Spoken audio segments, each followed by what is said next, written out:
സുഹൃത്തുക്കളെ നമസ്കാരം. ഇത് നമ്മുടെ പാർട്ണറെ ഒരു റിലേഷൻ്റെ വീട്ടിലെ മോർച്ചാന വിരിച്ച സൈറ്റാണ് കേട്ടോ. ഇത് കുറേ മുന്നേ ഏതോ ടീം വിരിച്ചതാണ്. അപ്പോൾ അവിടെ പോയപ്പോൾ എനിക്ക് വിട്ടുതന്നതാണ്. ഈ മോർച്ചാന നമുക്ക് ഗ്രാനൈറ്റിന് വരുന്ന പോലെ തന്നെ ഒരു കംപ്ലൈൻറ്റ് കാണുന്നുണ്ട്. ഒരു നിരപ്പുമാതിരി, അതുപോലെ തന്നെ ഒരു വൈറ്റ് ഡോട്ട് ഇങ്ങനെ വരുന്നുണ്ട്. പൊതുവെ ഇപ്പോൾ ഗ്രാനൈറ്റിനാണ് കൂടുതലായിട്ട് നമ്മൾ കണ്ടിരുന്നത്. അപ്പോൾ ഈ മോർച്ചാന മാർബിളിലും ഈ ഒരു സംഭവം വരുന്നുണ്ട്. അതുപോലെ തന്നെ മറ്റുള്ള സോഫ്റ്റ് മാർബിളിനും ഇതുപോലെ ഒന്ന് രണ്ട് പാറയ്ക്ക് കണ്ടത് എനിക്കൊരു ഓർമ്മ ഉണ്ട്, പക്ഷേ ഒന്ന് വീഡിയോ എടുത്തിട്ടില്ല. അപ്പോൾ ഇത് വരുന്നത് എന്തുകൊണ്ടാണ് എന്നുള്ളതിനെ പറ്റി അറിയുന്ന ആളുകൾ ഒന്ന് കമൻറ്റ് ചെയ്യുക. ഇത് നല്ല ഉയരത്തിലുള്ള നമ്മുടെ കൽപ്രദേശത്തുള്ള വീടാണ്.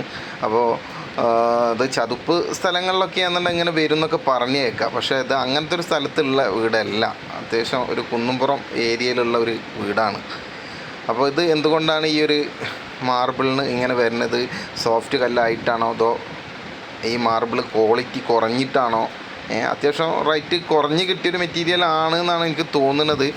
അപ്പോൾ എന്തായാലും ഇതിൻ്റെ അഭിപ്രായങ്ങളൊക്കെ ഒന്ന് കമൻറ്റ് ചെയ്യണേ. കാരണം അത് എന്തുകൊണ്ടാണ് വരുന്നത്, ഇത് വരാതിരിക്കാനുള്ള സൊല്യൂഷൻ എന്താണ്, നമ്മൾ എന്തൊക്കെയാണ് ശ്രദ്ധിക്കണം ഈ മാർബിളൊക്കെ എടുക്കുമ്പോൾ എന്നുള്ളതൊക്കെ അറിയുന്ന ആളുകളൊക്കെ ഒന്ന് കമൻറ്റ് ചെയ്യുക. ഓക്കേ.